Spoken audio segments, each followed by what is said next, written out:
Welcome to episode 1 of Taboos. I want to welcome you to our conversation tonight. Taboos is a series all about literally taboos. It's an acronym for taking accountability by owning our shit. So, the whole purpose of this series is for us to open up the space to have conversation, dialogue about some of the most taboo topics, things that are usually tucked away into the shadows that we don't really have the space to talk about because part of our healing process, as a revolutionary instrument, Tehuti Ma'at, is here for the proliferation of life, for the liberation and the resurrection of the African world, right? The carbon world, the melanated people of the planet, to take our proper position back on the planet. And part of that process is really cleaning up the mess that we find ourselves in this degenerate cycle, and all of the lessons that are here for us to learn. And a huge part of why, I won't say there's been a delay, but we are moving at the pace that we're at, right? Because it's not a matter of time, it's a matter of movement. And the pace that we're at is we're really needing to have the necessary conversations that are uncomfortable, that are typically avoided. So the space that we've created with Taboos is for us to have those conversations.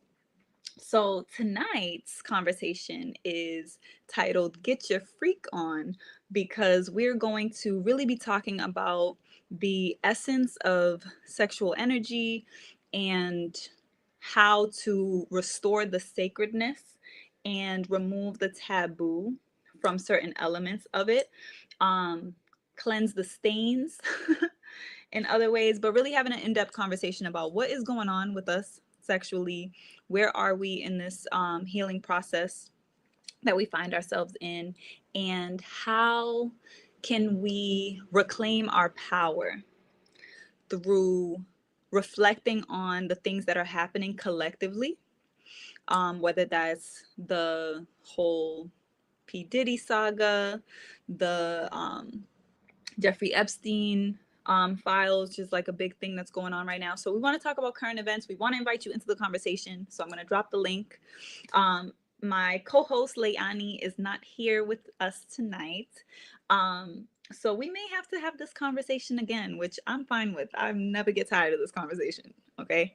But I'm still going to open up the floor, allow for anyone who wants to come and engage, and maybe even speak on what are some taboos that you might want us to discuss, even if you don't have any input specifically about this topic. Just, sharing what taboos or what interests you in the series, conversations that you want us to have or inform. So the door will be open. Let me go ahead and drop the link. And please, if you come on, I would love for you to have your camera on and be ready to discuss. But if not, you can keep your camera off and still be part of the conversation. I am dropping the link in the chat for anyone who wants to tap in. And let me go ahead and put it on the screen just in case you can't see the chat. So for those of you who don't know me, I am Sinetam As Neferka, aka Nef, and I am the mother of Tehuti Ma'at, this powerful and prosperous revolutionary instrument. It is a grassroots cooperative where we focus on building cooperative institutions in the areas of healing, art, and education. And specifically, our programs and initiatives are here for, as I said, the resurrection of people of African ascent worldwide, for us to restore our proper place on the planet. And I'm glad to be here. I am a farmer. I am a revolutionary in the baseline of everything that I do. In the capacity of showing up today, I am an alchemist.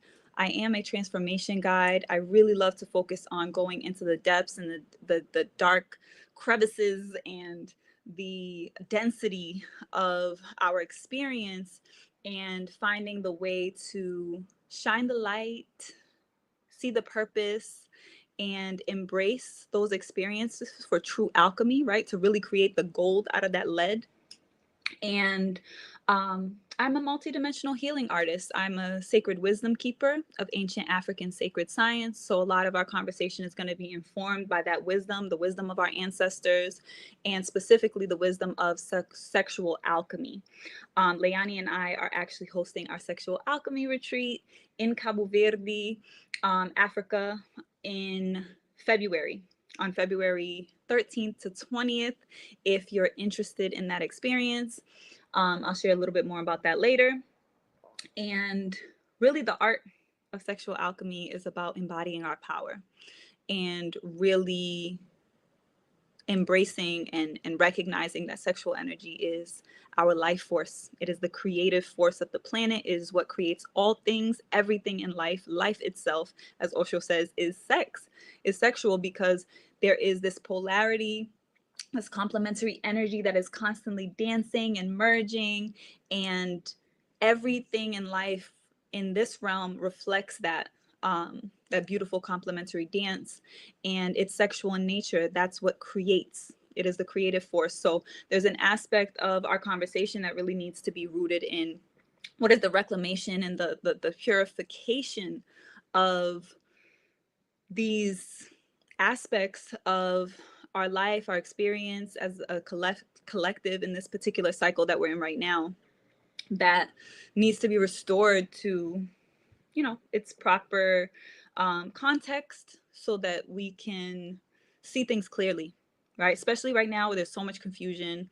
And again, if you want to join our conversation, please visit the link and join the studio, and you can be part of our conversation today.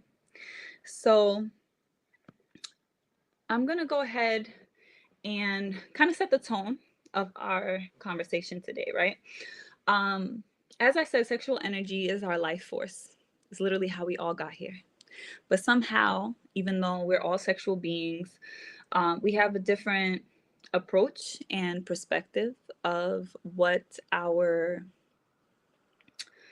relationship to sex is. And not all of us necessarily see the connection to our sexual energy and everything else in our lives. And it is the root and the core of everything. It is our generator, right? All of our energy is generated in this powerhouse, and we have the ability to circulate that energy, to activate that energy, and unfortunately most of us are leaking that energy. And because we are in a active spiritual war and physical wars, biological, biochemical war, psychological, so many different realms and dimensions of this battle that is taking place as the planet is transforming itself. And our sexual energy is the main area that we are being attacked. Specifically because, as I said, it is the source of our power.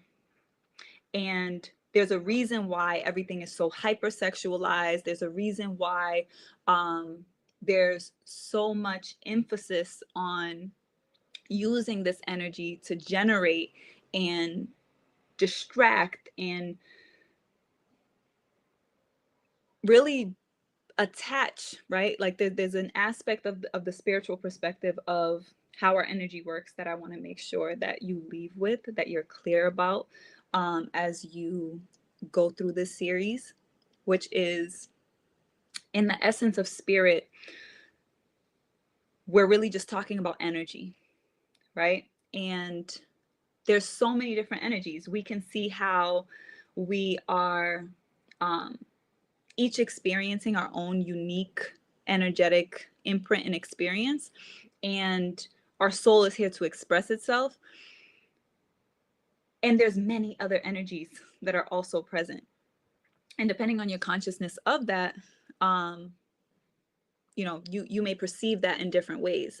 But ultimately, even our thought forms create, and they are entities in and of themselves energetically. So when we think about our body and embodying our power, and what sexual alchemy is all about, as I mentioned earlier, it's about fully having your spirit embodied in the physical form that you're in. And because there's so much sexual confusion and chaos intentionally, like they're kicking up all this dirt and dust, and it's like you don't even know what's going on. Most people are very confused sexually in this particular season that we find ourselves in. And that's very intentional. It's orchestrated because in that confusion, which is part of the process, right? Chaos breeds order. So for things to emerge or come together in wholeness and in truth and in justice, the cycle that we're in right now has to completely collapse and come apart. So part of that chaos is purposeful. So I want you to be clear, like, even as we're exploring and we're speaking on like the dynamics and the things that are happening in the sexual collective field, in our experience on the planet right now, it's part of the process, right? It's part of the process, but it's important to know in the context of warfare, what side are you on, right? This is this is very important. So to recognize that as you come into it, as you come into to the consciousness of the power of your sexual energy, you have to recognize where your spirit may not fully be present in your body. And this can be because of many things that fragment us. So, for example, sexual trauma is one thing, and not just sexual trauma, but any trauma really. We are fragmented in many ways through things like social media, ways that we're intentionally attacked, and through the trauma and our wounds, it creates the opportunity for there to be energetic attachments that take up the space of our void. When people are engaging in addictive behavior, that's an expression of that, right? That lack of control and embodiment. And then there's also, yes, I apologize. Hello. Open the door for me. I'm on a live stream. My apologies, family. All right, I'm gonna have to pause this for a moment. I don't even know how to do this. My apologies, family.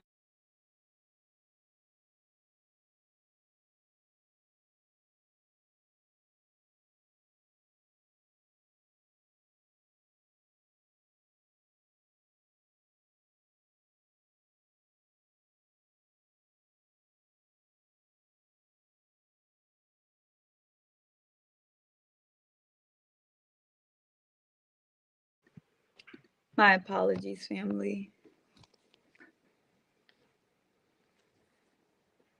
Okay, my apologies. All right, so the way that different entities, energies, thought forms can attach themselves to us, again, is through our wounding, our traumas. And this is why it's very important for us to recognize how our sexual proclivities, our kinks, and the way that we engage sexually is expressing what is actually going on spiritually, what is going on in our body, in the totality of our body, our energy body. So it's really important to recognize that all of this is data. It's very important. And part of what is important about having this conversation is when we remove the taboo, we shine the light, right? The taboos are the things that are kept in the dark. And when things are in the dark or they are shadowed, that's where those entities of the night, right? The denser, darker, heavier energies things that people consider demons, right? Which is a conversation that we'll have. If you haven't watched season 1 of Taboos, I highly recommend that you go on the playlist on Tehuti Ma'at World, which is the YouTube channel, and watch season 1 because we covered a lot of these topics, and this is a continuous conversation, and it would be great to expand on these topics. So there was an episode that we did on angels and demons to specifically talk about this, because I wanted to make sure that we had a African-centered perspective on what exactly we're even talking about energetically, because when we're talking about light energies or dense energies, we're talking about frequency, and it's important to not have a Eurocentric perspective on that as if one is better or worse, because they're both purposeful. But again, as I said, you have to know what side you're on, right? I can recognize the divinity and the purpose of all the challenges and all the evil in the world, but that doesn't necessarily mean that I need to engage with it. And we're all journeying through the night, right? This is a degenerate cycle, meaning in the experience that we have in this life, in this realm, there are constantly cycles that happen. And it's natural within any cycle, when we return back to the spirit and the essence of revolution, that we recognize that cycles are necessary, and cycles are,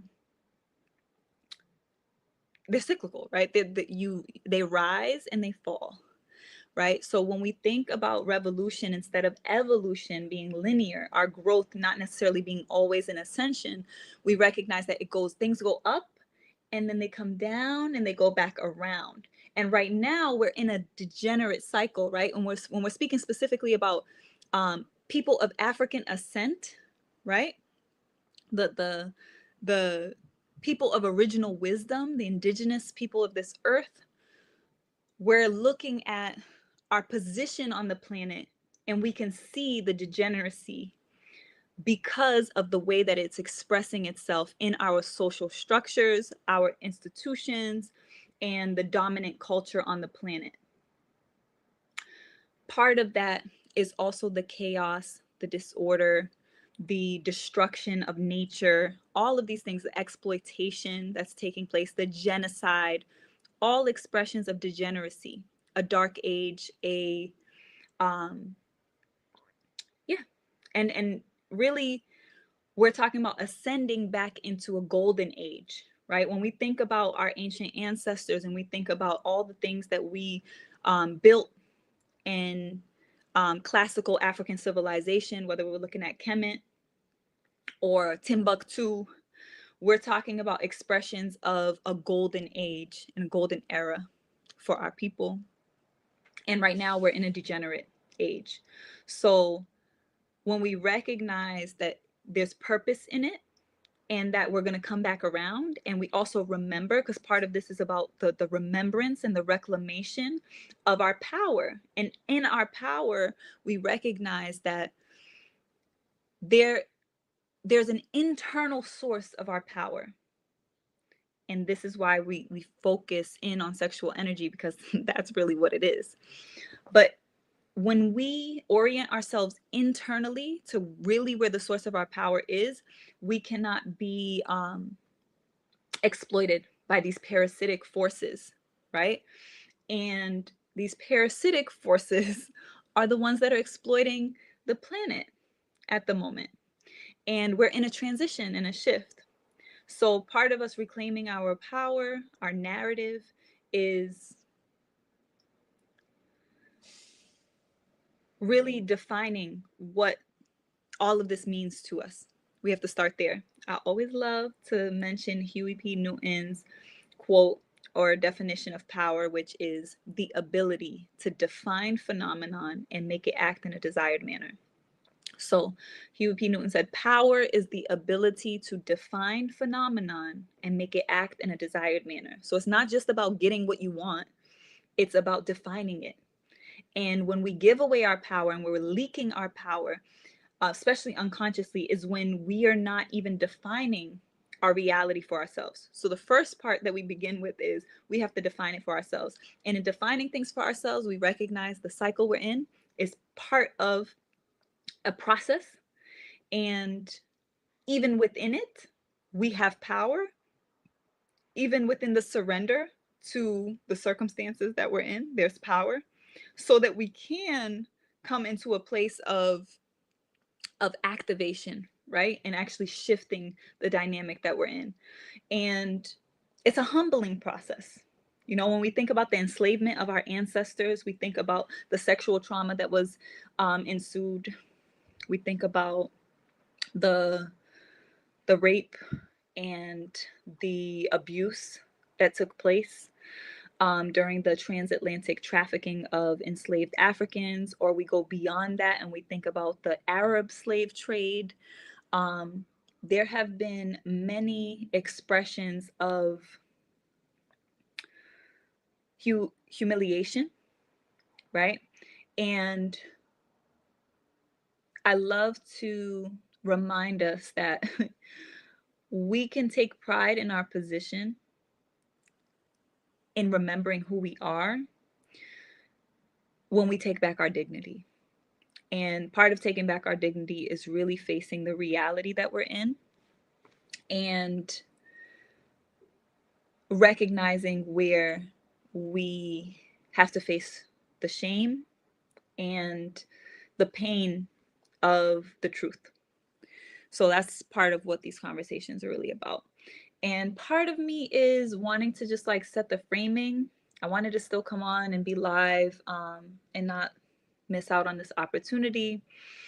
Um, but I also want to engage in this conversation as a dialogue. Oh, Brother Montrell, I just saw that you were in the chat. Can I bring you on stage?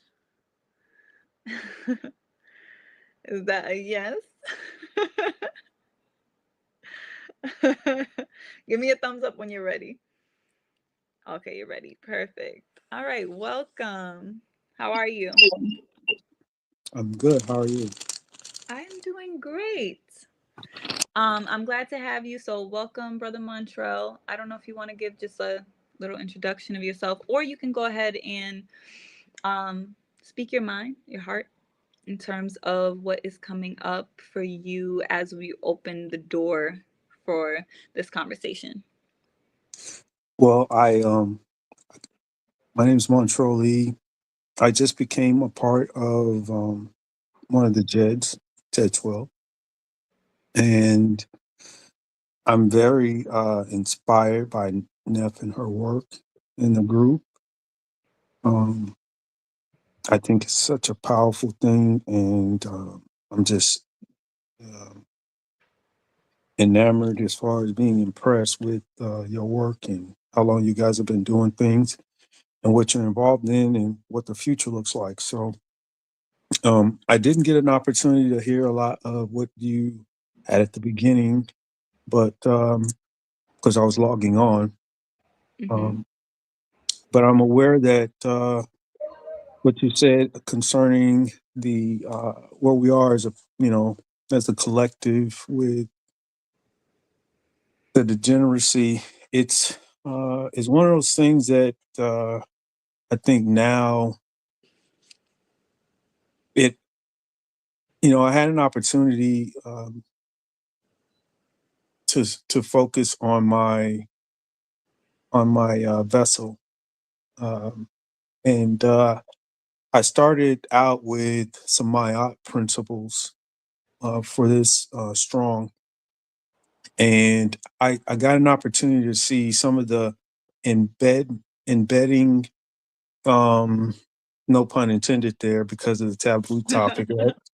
But I got an opportunity to see some of the esoteric meanings behind a lot of the things that were going on the ship in the during the transatlantic slave trade, as an example. So, for instance, a lot of the pulleys, a lot of the way that the ropes were tied, they have certain names. And when we have our meeting on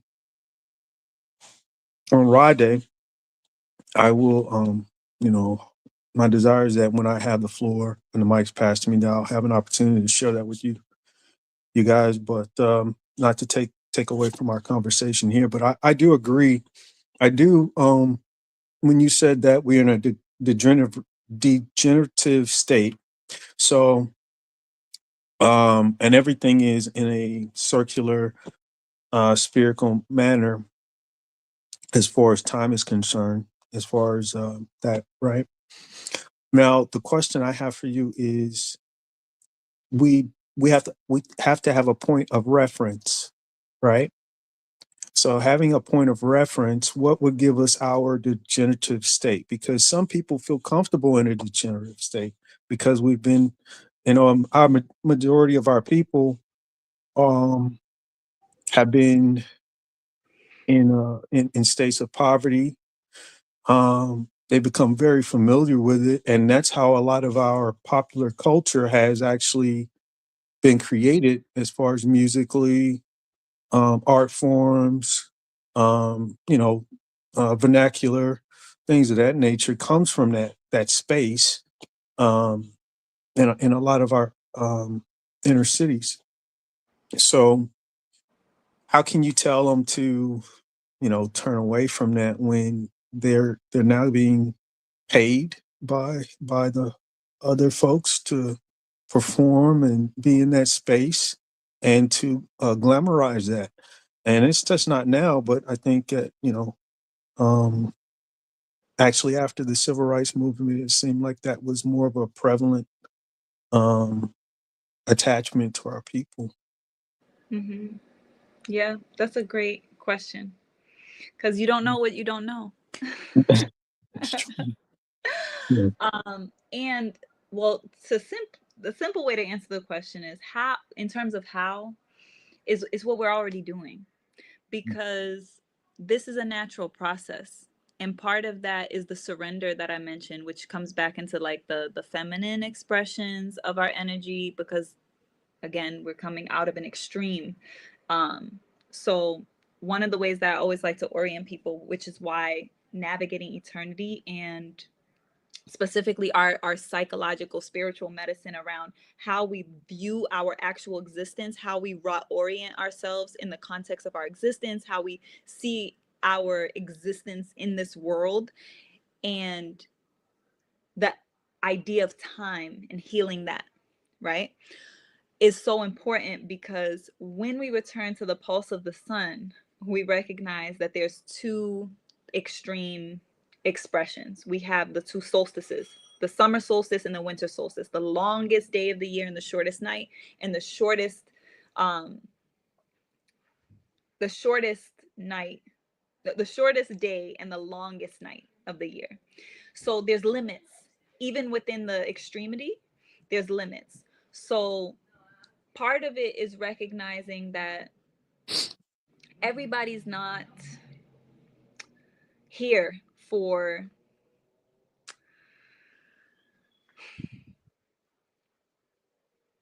we don't have to chase people or convince them into recognizing what their soul is calling. It's something that I feel like we have to allow the people who are ready to move in, if that makes sense.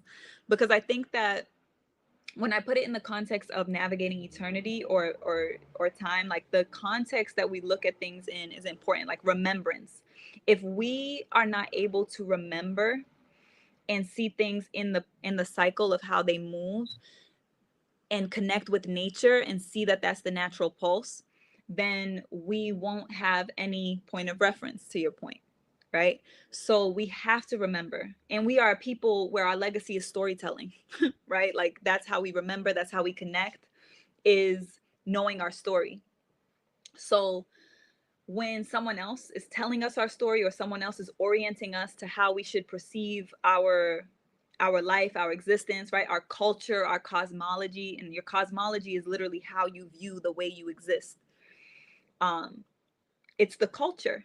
So to your point, right, we have a lot of the culture that's being created right now in the state of degeneracy, but we also have so much art, we have so much wisdom, ancient sacred texts, all of these things that allow us to remember. So sometimes um it's important for us to look back at the temple walls and all of these different statues and monuments and recognize we knew we would be here. Why would we take like, it wasn't just an act of vanity to build these structures um and and just have them there just for the sake of creating. It was purposeful because we knew we would be here, and we knew that we would need to remember who we are and what we've done, what we've accomplished, and the cycles of nature. So to me, it's one of the most simple ways that we can do this, because you did ask how, is connecting with nature. There's so many just cognitive benefits of interacting with nature that are in the subtle realms that we don't even need to necessarily say anything consciously. If someone just puts their feet on the earth, right? But again, if you've only existed in the concrete jungle and you haven't been exposed to nature, you'll only know what you know. So part of our liberation process is the restoration and the reclamation of our birthright as humans on the planet. Because remember, when we're talking about this trafficking of our ancestors, when we're talking about healing from this pain point and this wound of humanity, right? Because this isn't just a wound of people of African descent. This is also a wound of people of European descent who participated, and everyone on the planet who is currently existing within the paradigm of what was created from this level of degeneracy and exploitation and inhumanity. But a huge part of this was to dehumanize us. So a huge part of our healing is to remember our humanity. And remembering our humanity means we have to face the pain and the wounding that came from this. So this the sexual trauma is one element of it. It's a core element of it. And there's also the trauma of like the reaction and the animosity, the resentment, and all of the rage that we still have to face due to the experience and the continuum of this experience, because it's not like we're collectively free, right? Mhm. um I hope that answered your question. No, it makes a lot of sense. Um, when you share it in that manner. You can have people growing up, if you've had more than one sibling, you can have um people sleeping in the same room, and the alarm clock goes off once, but people awake, or rise at different time frames. Some people get up before the clock goes off, the alarm goes off. Some people stay in the bed, some people don't hear it, so I always use that as an example of the so-called awareness or conscious people, wising up and coming into the know, as you mentioned. Um, the alarm can be blaring and they're just still not getting it. So what you can't really do much for that. Yeah, thank you for the question. I also wanted to remind everybody who, if you happen to be here with us live, the benefit is you get to inform the conversation, you get to be a part of the conversation. So again, the link is in the chat if you want to join the conversation and get on the stream. Please do. If you want to engage via the chat and ask any questions or make any comments, please feel free. If you're watching the replay, or the raw play as we like to say, you can feel free to engage in the comments. But I want to return back to the theme around the sexual energy, because when we think about the enslavement of our ancestors, one of the things that is often um, undermined is the experience for our brothers. And that's something that I would love to engage in dialogue with you about, because one of the things that I noticed, which came up for me really strongly, sometime I believe it was last year or maybe a few moons back, it might not have been that long ago. There was an instance where Kendrick Lamar, yeah, I think it was in February because it was a Super Bowl. Kendrick Lamar on his run, epic rap battle against like the biggest like global superstar and biggest stage of entertainment on the planet. And in that moment, this comedian, I think his name is Andrew Schultz, if I'm not mistaken, um, does an act of what is called buck breaking. Are you familiar with that term? I've heard the term. Yeah. Yeah, you've heard it in the context of. Do you mind sharing with? I've heard it in the context of having to deal with emasculation of Yeah. of a of a African American or a black man, and it normally has to deal with some form of embarrassment, Mm-hmm. or the breaking portion would be putting them in a state where they are not able to be seen as a man in some shape, form, or fashion, some form of embarrassment.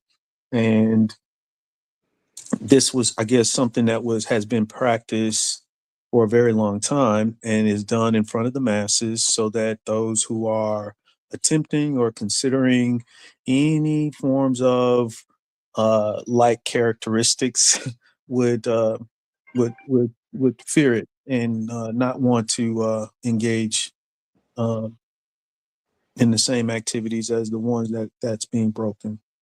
Mm-hmm. Thank you. Yeah. And it's interesting because in the context of the enslavement process, like the reason why it got that term is from the enslavement period. And there would be points where, my apologies, there would be points where our brothers would be, um the strongest, biggest, bravest black man would be put in the position of literally being raped so that he could be shown in the most disempowered state and thus break the spirit of the people. And that is something that I felt like I was witnessing with the situation with Kendrick Lamar. Because for those who are not familiar, what happened was this comedian, Andrew Schultz, makes a joke during that period about um, essentially how he could rape him, like if they were in prison together. I don't remember the full extent of the joke, but it was like a graphic like a graphic expression, and it was very psychological, and also like it was subtle, and that's what bothered me about it more, right? Because it's how we're still enslaved now. It's in that realm, in that dimension. It's not, we don't physically have shackles on us, right? Yeah. But psychologically and spiritually we do. So when you have this comedian who then takes this African man who is on his peak, at the height of, you know respect, and in the context of the culture, um the the mainstream culture, and puts him in a position where people are now envisioning him being raped by this white man. I just was like, wow, this is so diabolical, like to create that dynamic. And it has me thinking a lot about part of the conversation when it comes to sexual energy, right? And the reason why we called it Get Your Freak On is like thinking about like the actual sexual act, and the way that we're expressing ourselves collectively sexually is seen in the collective, right? Through the mainstream.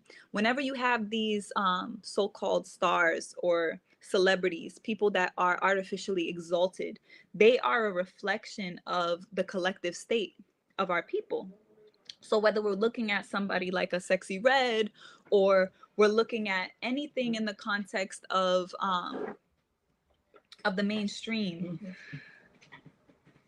it's important to recognize that it's an expression of what is happening within all of us, and what we must see about our collective state. So I think about, for example, the hypersexualization of our brothers. I think about not just the rape, but also the breeding. For example, one of the things that I think is a key indicator of like why there are double standards, as they say, around how we perceive the sexual behavior of the male versus the female. Obviously, there's some biological reasons, but in terms of socialization, I think about how you had an African man who would have over 200 children, right? Literally just to create more people to enslave, and literally could be made to have sex with his own mother, daughter, right? When we think about the incest that's now being recycled in our families, that's also taboo and where we need to bring to the forefront and talk about and heal. When we think about the fact that our young boys, it's seen as a rites of passage if an older woman um, is having sex with a child, right? Like it's promoted. It's something I remember seeing something that was also in the mainstream. A rapper named Boosie who was talking about how he hired a prostitute to have sex with his 12-year-old son, as if that was something to be proud of, right? And I think about how the abuse and the sexual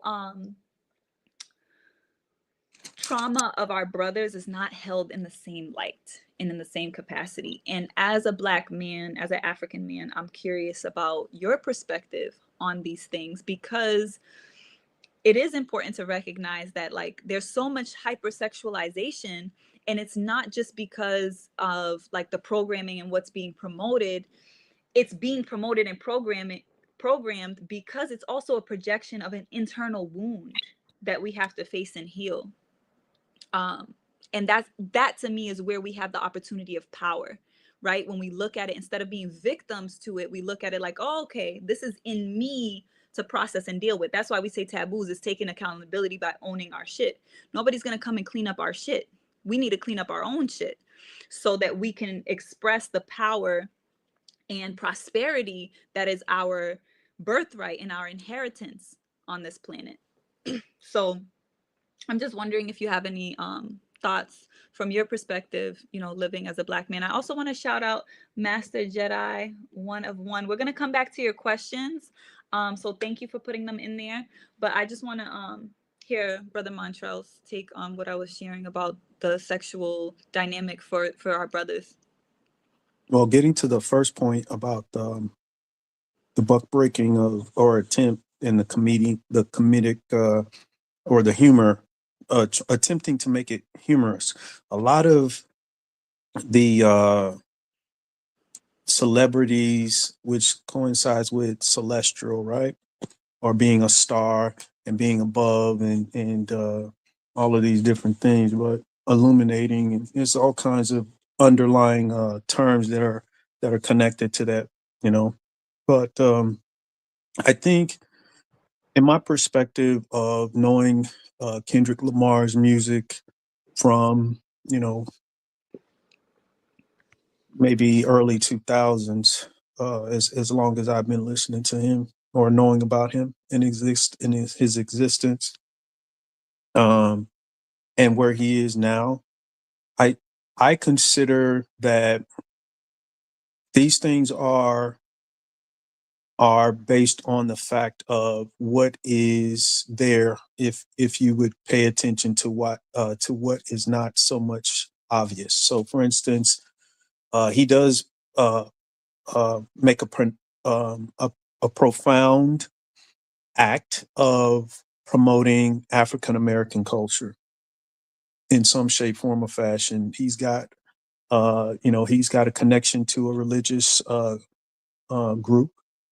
I won't mention their name, but if I'm not mistaken, and also his videos and his music has a beat to it and a rhythm to it that has to deal with a lot of, to me, uh, African culture.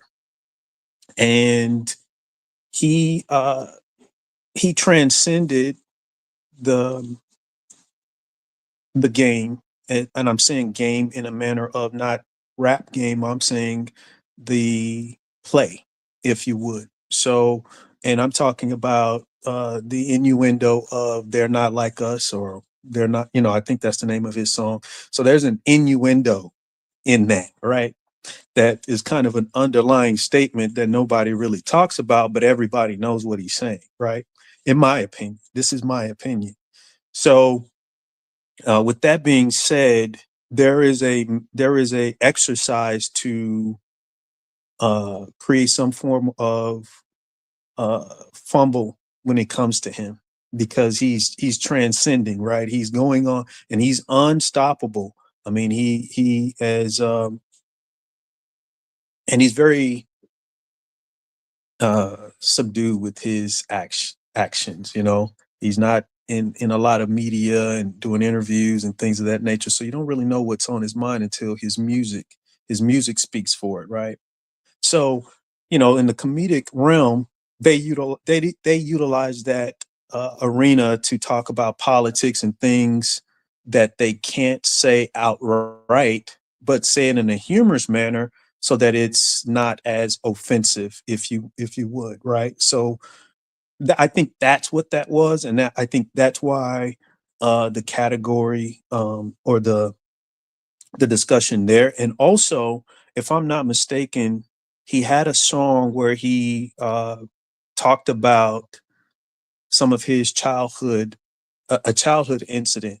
If I'm not mistaken, I could be wrong, but if you do some research, he had a song that referenced something that happened to him as a child.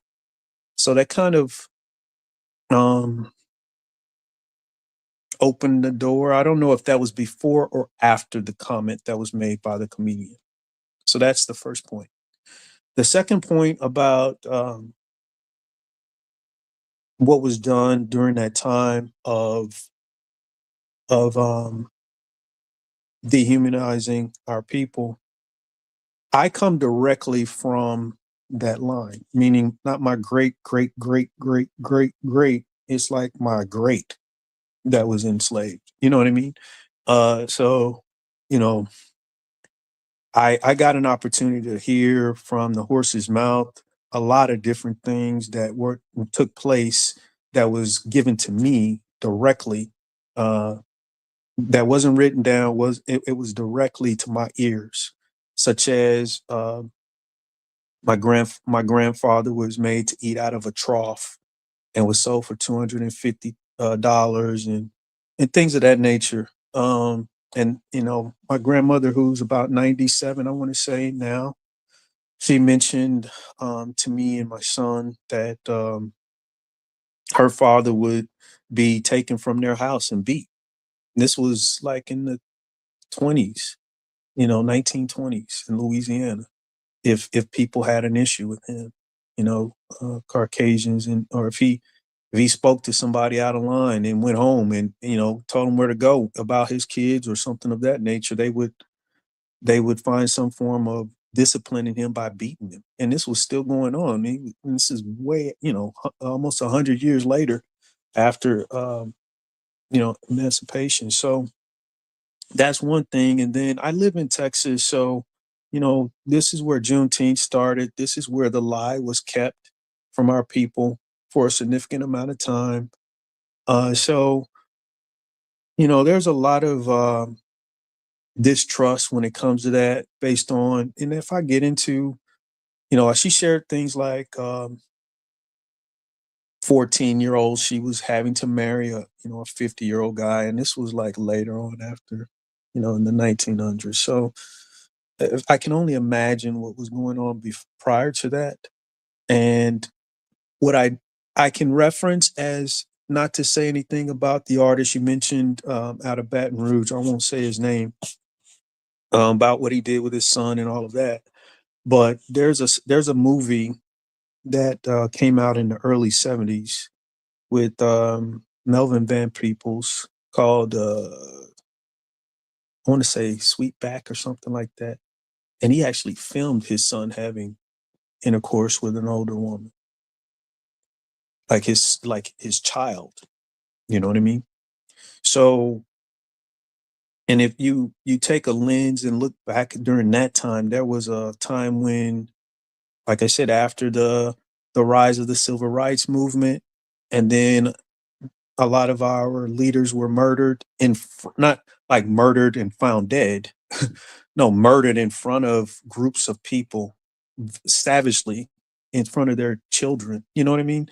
So that was in my manner of thinking. That's also a form of buck breaking, because murder is the highest form of disrespect. You can't that's the highest form of disrespect, right? You can't come back from anything of that in that fashion. So, as a man and as leaders of our families and our community, that baton, with no pun intended, has been passed to our athletes and entertainers versus people like myself, who's a businessman, who's triumphing, and going through things and battles in an arena where we're shunned, and you won't see three of us or two of us. Um, so I think people shy back. It's easier to go the other route.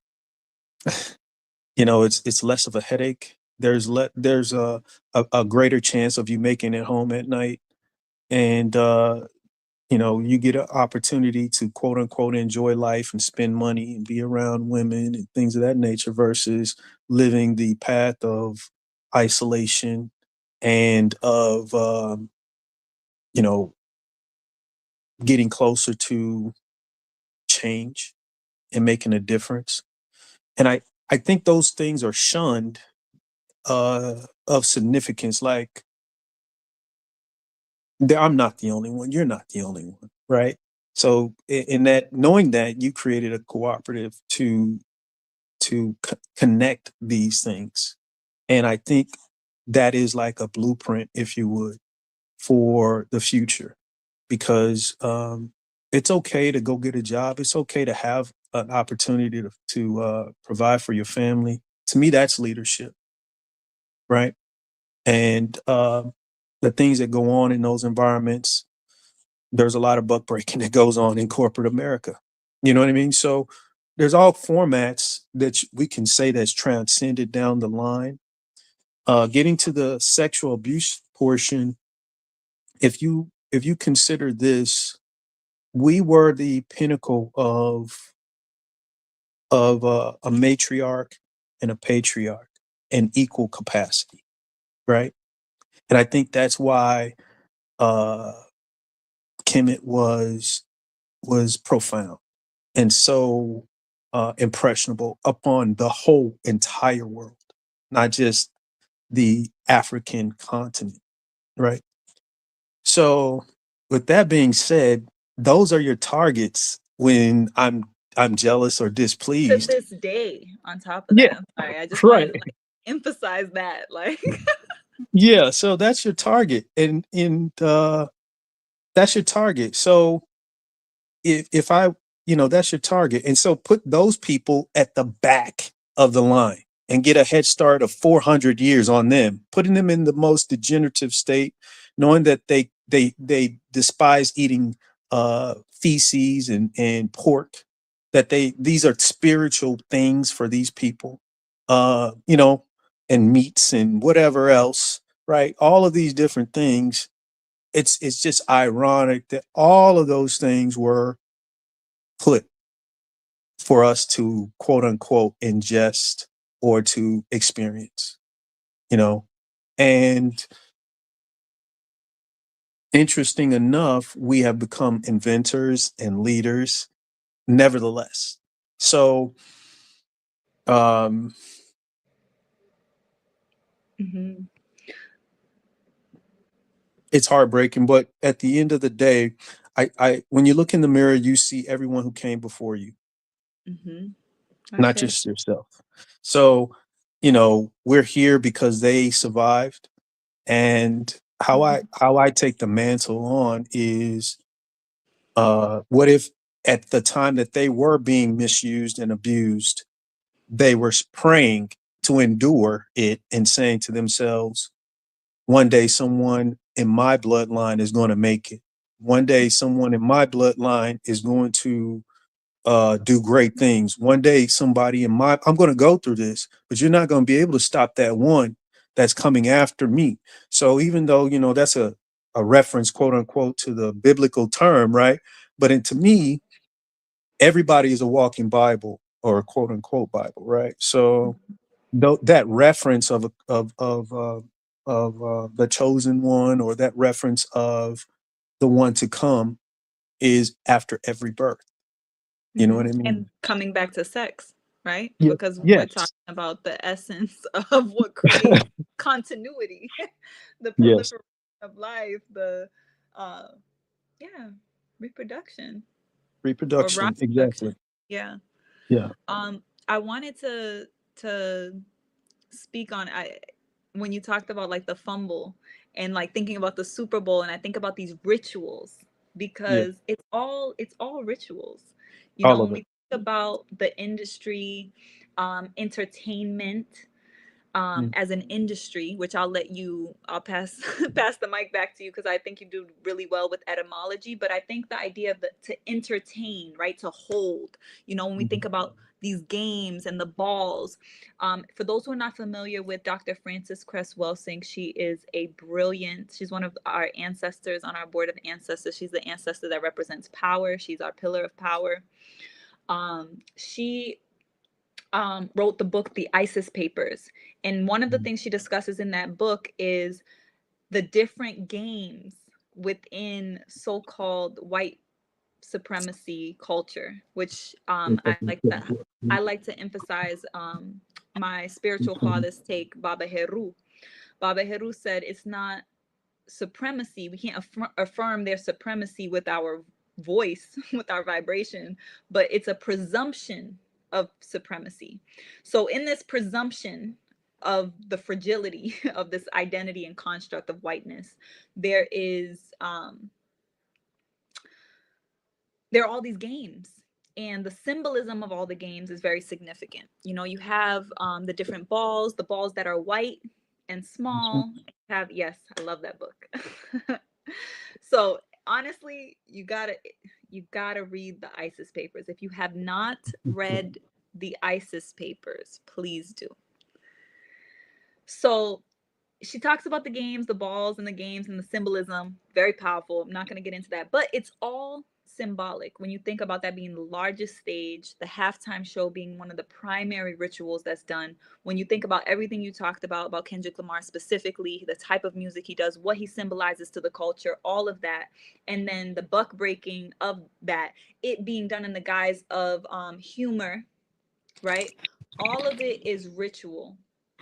And the other thing that I was thinking about, even as I was talking about, like, you know, all of these things that we're talking about, it's not from a place, the way that we heal is not to come from a place of judgment, but to come from a place of justice, which is still Ma'at.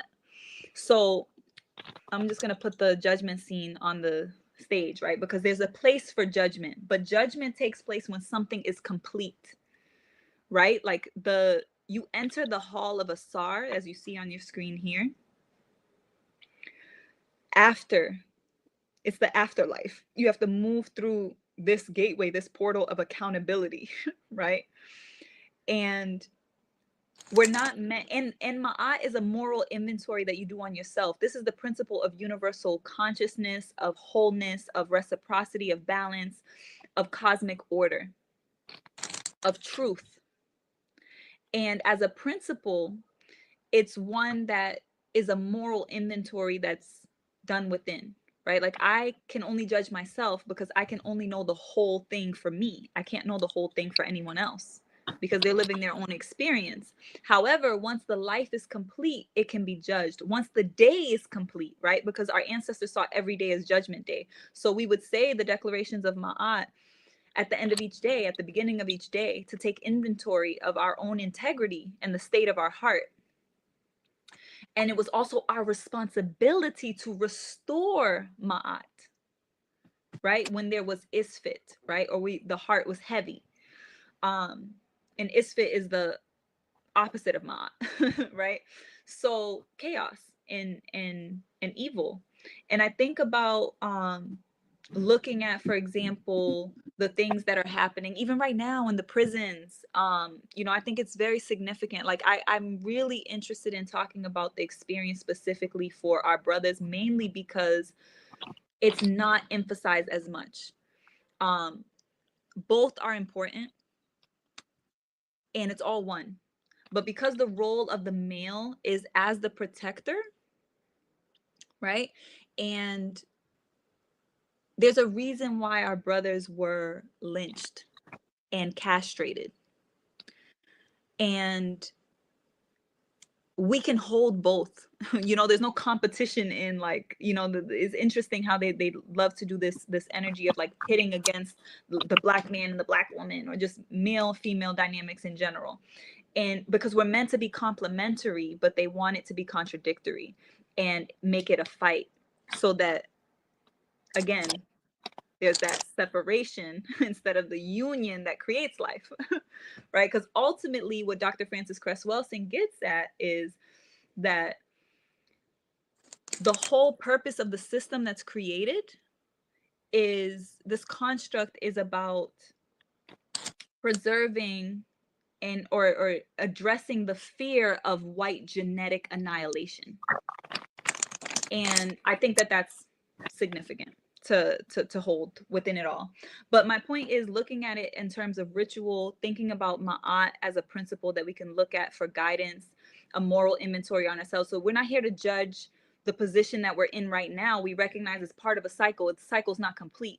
So we can look at our brother Busi, and it's not necessarily looking at it in the sense of a judgment.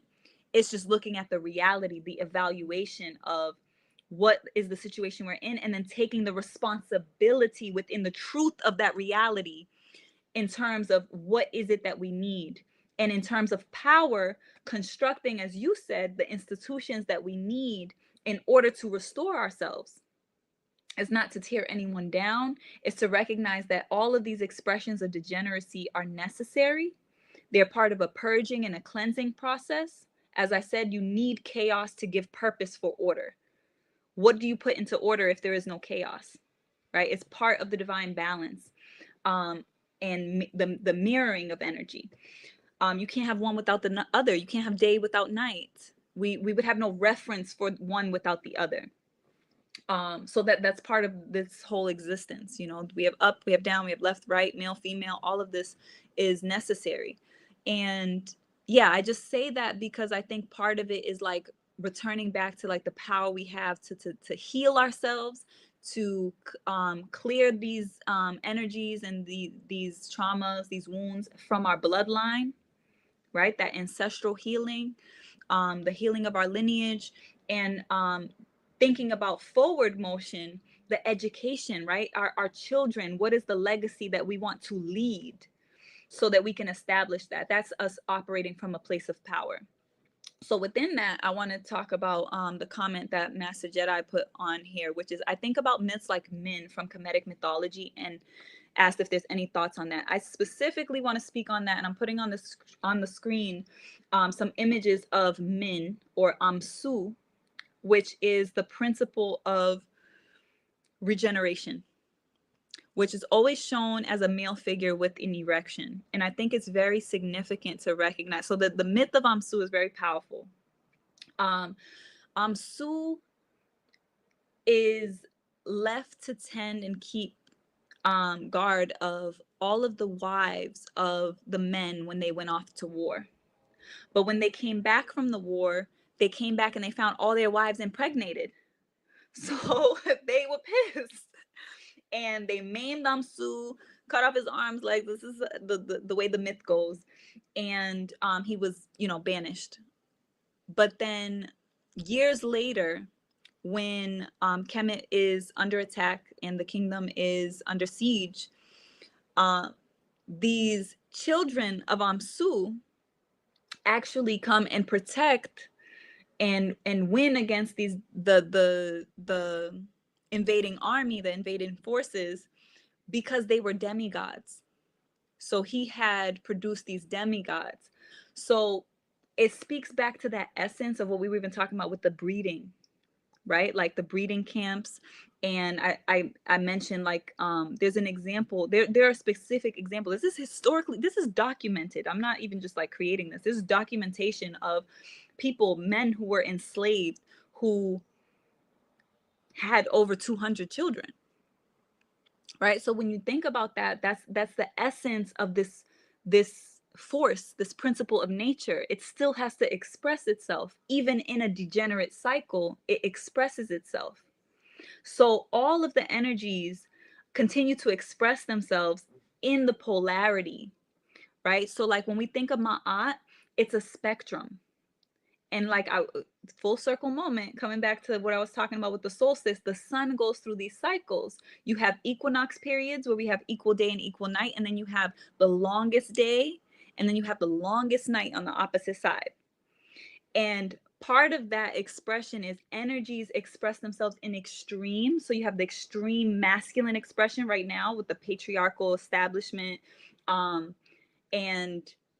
the entire paradigm is based on active masculine energy. And part of the healing of that, right, coming back into the surrender, into the trust, into the emotional realm, is the feminine. When the increase of the feminine, or the opposite side of the polarity, brings us back into Ma'at, into balance, the equinox, equal day and equal night. And we're going to go through a cycle again where that continues to express itself until that reaches its maximum expression. And then we come back with the masculine energy to balance it out. It's part of this expression of nature, of life. And Su is the principle of regeneration. It speaks to the aspect and the force and the principle of our planet that comes back, right? The erection, the ejaculation, it's expression of the ability to bring life forth, right? And regenerate. Really powerful, really important energy. And I'm glad that you asked that question, because essentially, yeah, it is that energy expressing itself, which is why, coming back in terms of Ma'at, like, we don't have to judge it as right or wrong, but we have to recognize we're at the point in the cycle where we now have to balance the scales. So we come into a state of purification. What does it look like to express Amsu from a healed, balanced expression? What is Amsu in Ma'at? In the center, not in the extremes. And that is regeneration. And that's what the planet is asking for. It has to regenerate itself. It's part of the healing process for our planet right now.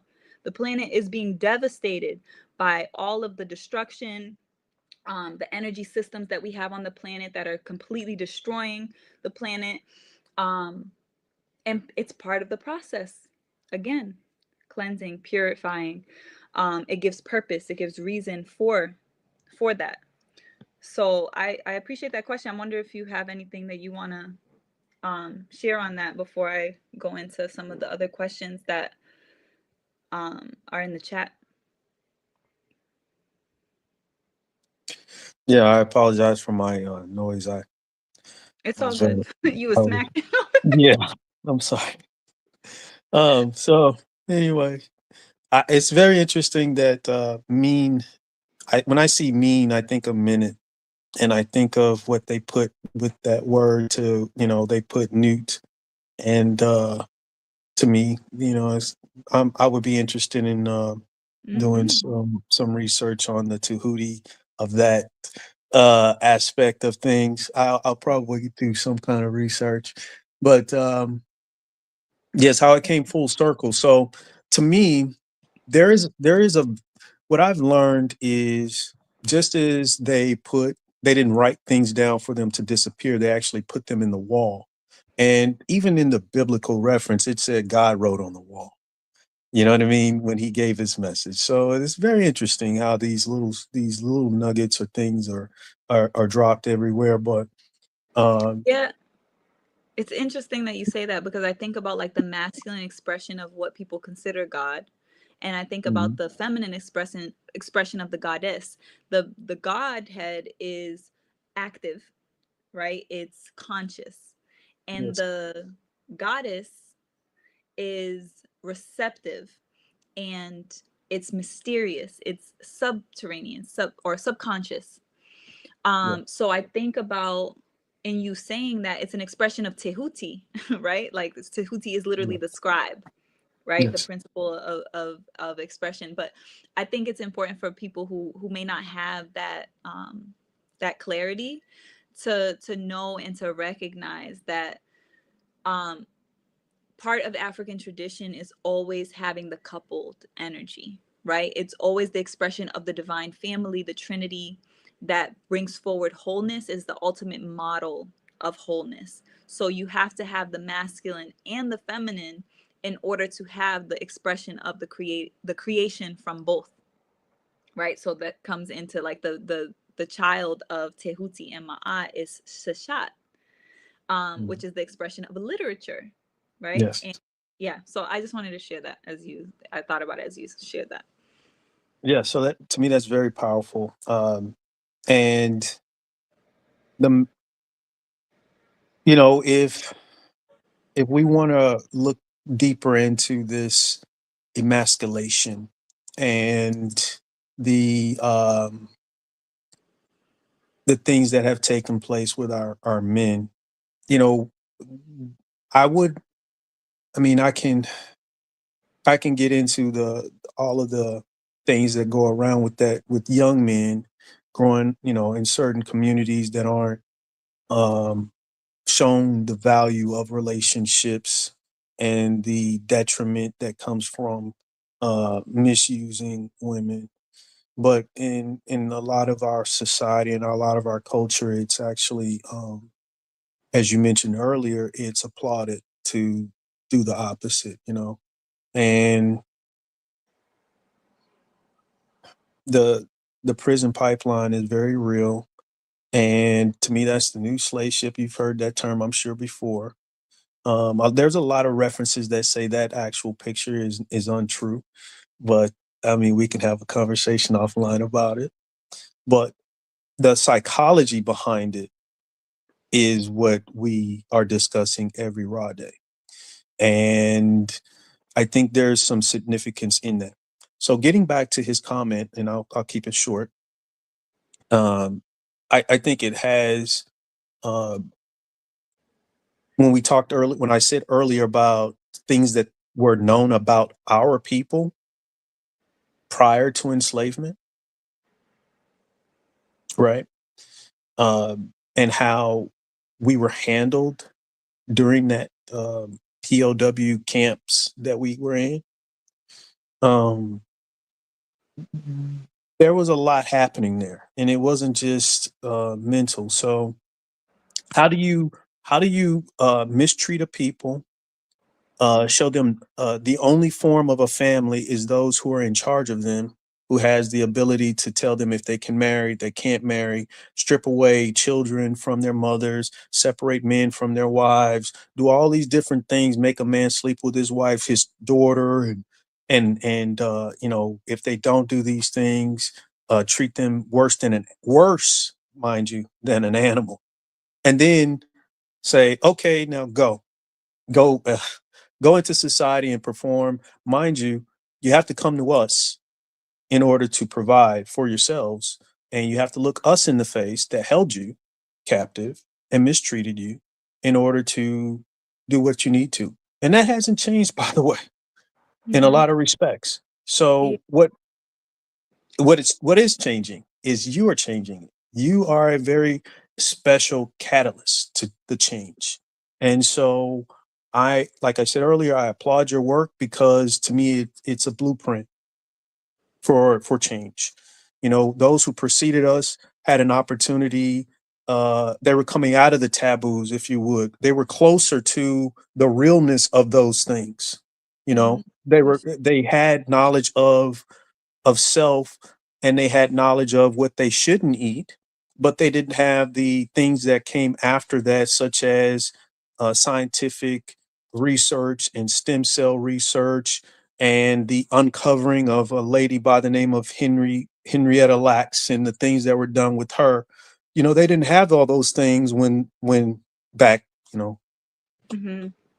in the 60s and 50s. So now we have those things, and we have someone who's transcended and is on the other side, like this young lady, and I call her young, who put this together, who trying on. And we have young men who put this together. And I'm not promoting these things, but these are just in my library, that covers and deals with what you spoke on when it comes to entertainment, right? And how this was what these people were, what we our people were doing. We weren't foolish. These things that we are aware of, aren't new. Yeah. That we need to control our dollar, that we need to control our Energy. culture. What's that? Yeah. I said our energy because I was thinking Yeah. about when I saw the $40 million slave. I was thinking about like these games and the industries, the NBA, the NFL that are clearly like the values of these institutions are just clearly at odds with us, right? In our What's best interesting to interest. me is what happened during the the Great Stop. You know what I'm talking about? The great. You used the term before that I want to find. I got to remember it. When COVID-19, the Great Stop, right? Hmm. Everything came to a point. How they created Year zero. virtual. Yeah, years. They created virtual um, audiences Hmm. for these people to. Did you see that? That like they literally created. So in any community, mind you, let's just think about this for a moment. In any community, no matter where you are on this planet, the most muscular, the biggest, the most quote unquote athletic individuals are the protectors. Those are Hmm. considered to be, right? So if And we that's a have form of expressions of them in the most docile. Like that, it's that's the emasculation and that's the buck breaking. So if you have exactly, a but coach, it's you so know, interesting how it's been framed, which comes back to power and our ability to define our reality and the yeah, importance of that. Because I come back to the Black Panther Party, all praises to the ancestors who came before us. Because when I think about, even because when you were speaking earlier, like a few different things came up, and I apologize for like watering your wisdom in this way because you may not have been complete with what you were saying. But no, no, I don't the take any reason offense. why Please do whatever the you got to do.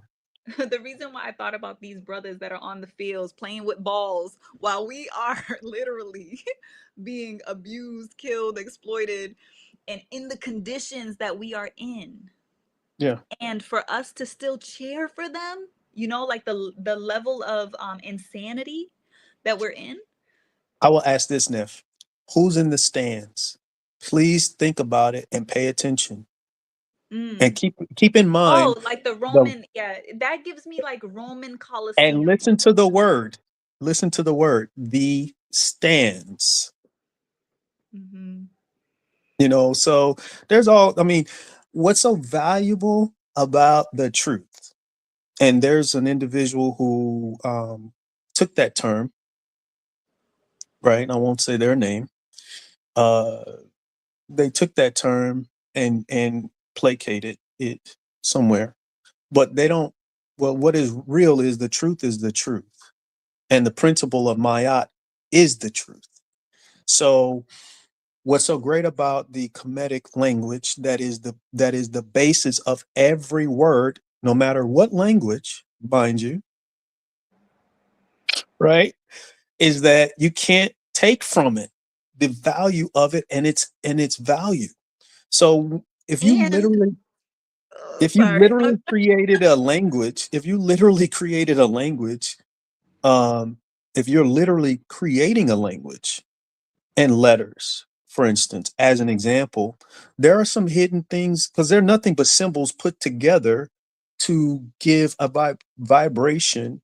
And those vibrations sometimes don't even identify with the letters or the words that are quote unquote stated. So I know this may seem far flung from the taboo topic, but our natural our natural energy is to transcend from that negative plane of what was put there. And as a group of people, we have to, obviously we know it existed. If we make sure that we remember and are mindful of it, it should bring some accountability in every individual in some shape, form, or fashion, if they're mindful of it and if they're taught properly. And sometimes they don't want to hear it. You know, they don't want to because they're dealing with their own trauma. Maybe they were molested. maybe they were taken advantage of. There's a grandiose amount of our young women who are fondled. There are a lot of our young men who are done that way. Yes. So what if think about the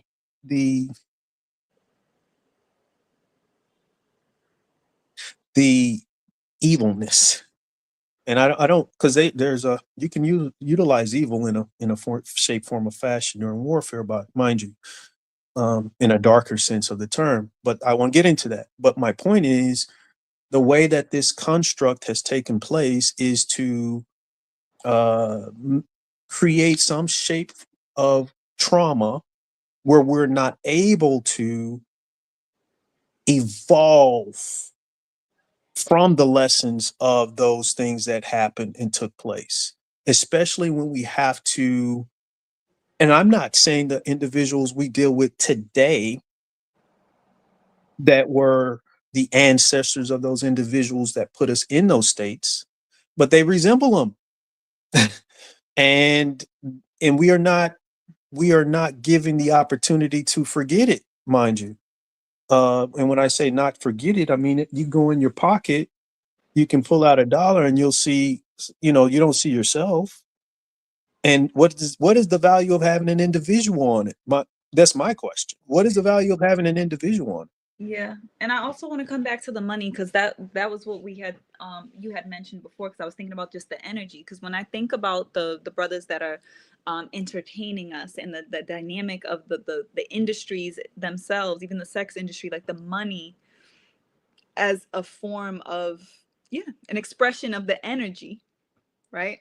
It's the energy that's being leaked, that's being used, like the devaluation of the actual life force, and where the life force is going is then individuated so that I'm paying you this money. Even the idea of like the enslavement and the shift of the paradigm from like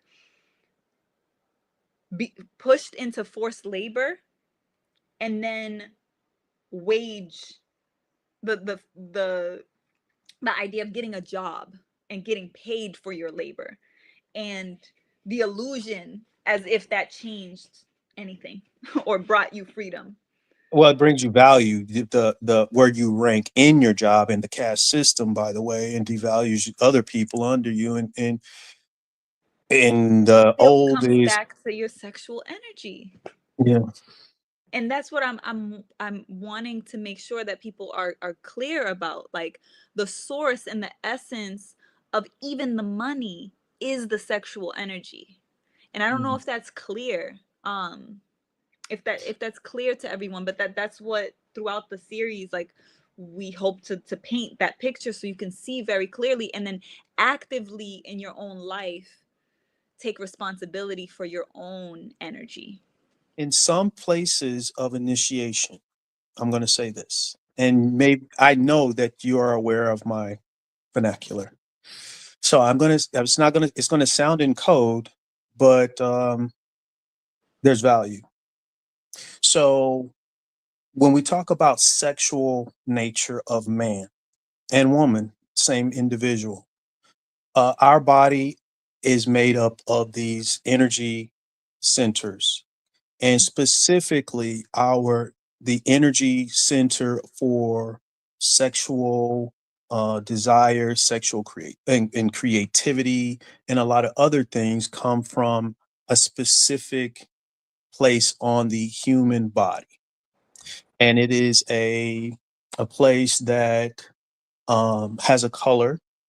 It is a place that has an energy, and things can get in that place and create havoc in your life, and you not even know it. By the way, right?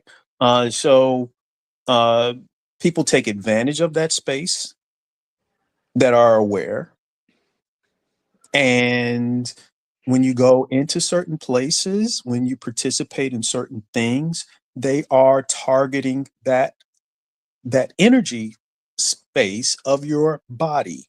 And you may think that you are strong enough, or that you are not, that you're fully aware and capable of discipline. But if it's targeted, eventually you'll find that you're repeating things from a song, or you may break off into a dance based on something someone said. It's just like very interesting how it kind of seeps in very small and very little, right? So I think my impression is, as you all did the sexual alchemy course and conversations, where we talked about, or you talked about those Yeah, I think things. I'm gonna put that back up for people because I know we um took down the webinar from the channel. I'm But aware of why you took it down, by the way. I think it's value in taking it down because of the targets to the community, by the way. So I think in the raw moment and the raw time, it will happen, right? So, but there's nothing wrong with incorporating that portion of how to eliminate those things that can, those entities that can actually inhabit in that space on your body. the People aren't exercise, aware of it. Yeah, the exorcism that's involved. People aren't involved. People are not aware of that. And I think that we go, as you mentioned, in this cycle, and we go back around and we go back and they give up, and they become quote unquote, they become now enslaved to that, you yeah. know, And and that I wanna like go really ahead. zero in on that right there because that's the whole point of like get your freak on. Like thinking about the sexual desires, the kinks, the things that people want, what is actually informing Mm. what your tendencies are, like what is influencing what you are programmed to desire energetically, and whether we're thinking about the influence of the most direct sexual influence would be something like pornography and sexual content, right? But then there's music, right? You were talking about the industry, the music, all of these things. Even when I think about there's a like a lip gloss line that Sexy Red put out, and like all of the names of the different lip glosses are like STDs, like gonorrhea and chlamydia, and like just the the actual There's a imprint. sexual meaning. There's a scientific esoteric meaning behind her name from the ancestors. So, like, I mean, sexy red base root chakra. You know what I mean? Like, come on. Like, there are things that she's probably And not it's aware not, of. yes. And I want to be clear to people because I feel like she gets a lot of backlash. And again, anybody that I'm mentioning, we're not having this conversation from a place of judgment. It's from a place of clarity Yes, and recognition of or what very is valuable to say, judgment. We are not judging. I'm not judging, obviously, or I don't know if it's obvious. I don't think you are judging either. right. But I think because she is a heavily judged archetype, or she's expressing that archetype, and because most people are oriented into it from a place of judgment, even their own judgments would be projected onto what's being said. So I want to make sure that Mm, that's um that it's illuminated, the neutrality. Judgment is this is right and this is wrong. Sexy Red is not right nor wrong, she just is. She's yeah. expressing an energy, an archetype that, as I said, is a reflection of you. So your judgments of her are something that's in you. What's interesting is she's popular because someone's relating to her. Yes, And many, it's, by the many way, and it's not in a one, it's not, repressed in a and it's repressed just way. not our community, mind you. Let's remind ourselves of that. That Because that everything is sexual, and this is the power of Sexy Red. The power of Sexy Red is the truth. That's the mm, truth of who this being is, and what cultivated her, and what she's expressing is actually what's in her. So what puts anyone in the position to judge her whether it's right or wrong? You have no idea what created the existence that she embodies, yeah, and what embodies her, I should say. mm. Because that's a whole nother story. Yes. um The diaspora of where things have transcended from the early 90s, 1990s to where they are now, is very interesting to me, being at my age. You know, there was a group of men out of South Florida who were banned in the USA. I'm not saying names in this category, right? But you know specifically who I'm speaking of, right? And as you know, terms like as nasty as they want to be, and all the vulgarities that were coming out of their mouth and relating to women and activities of sexual nature. Now, I remember, this is me, and you know, no judgment.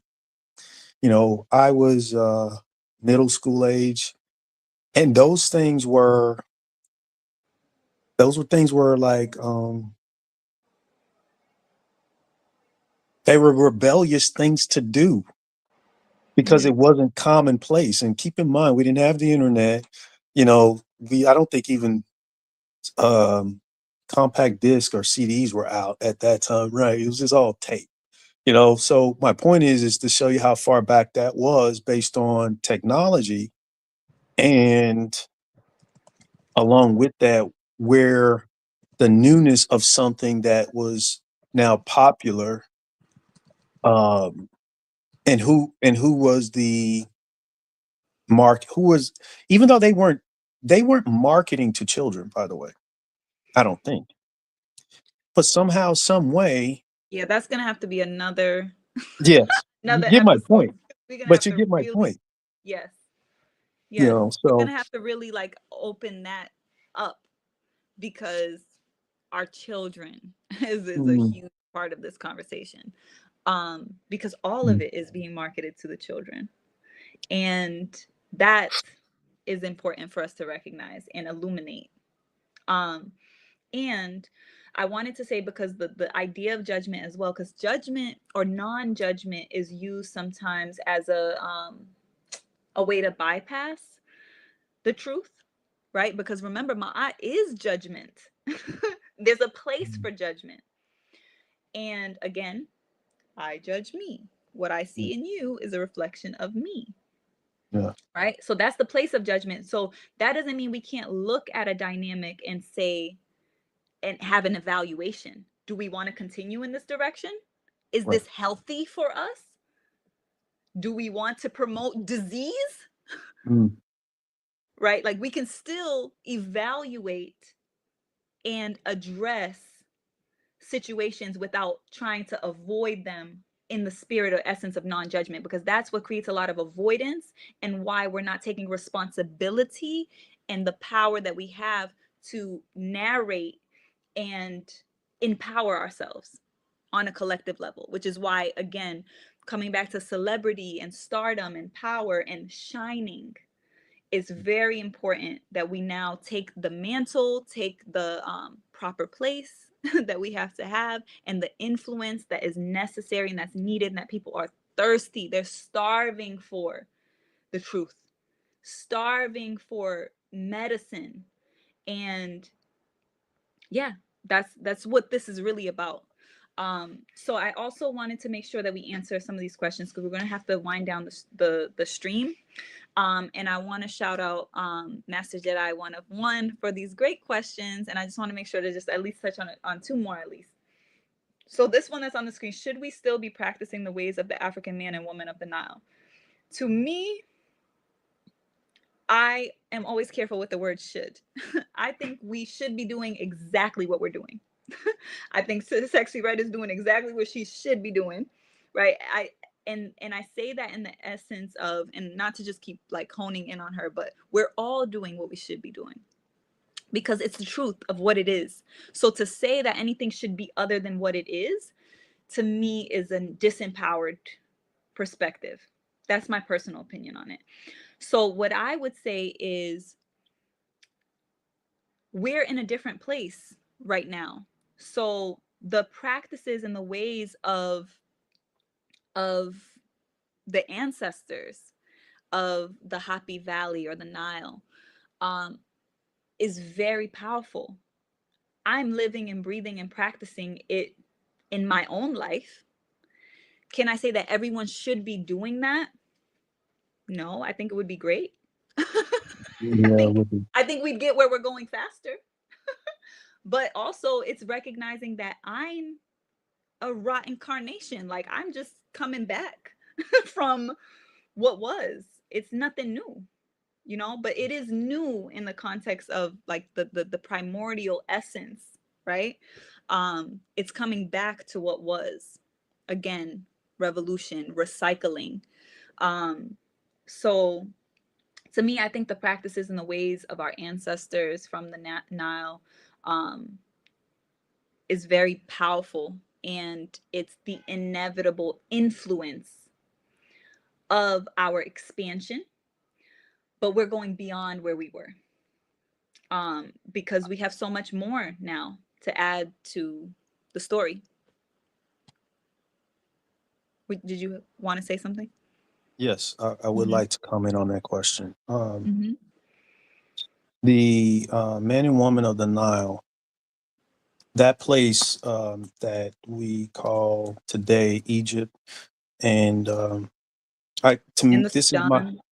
yes, my interpretation is that that was the at one point in time that was the capital of the world, the center of the world. If you look longitudinal and latitudinal, um, so that's one point. The second point is Africa is a not a country, it's a continent.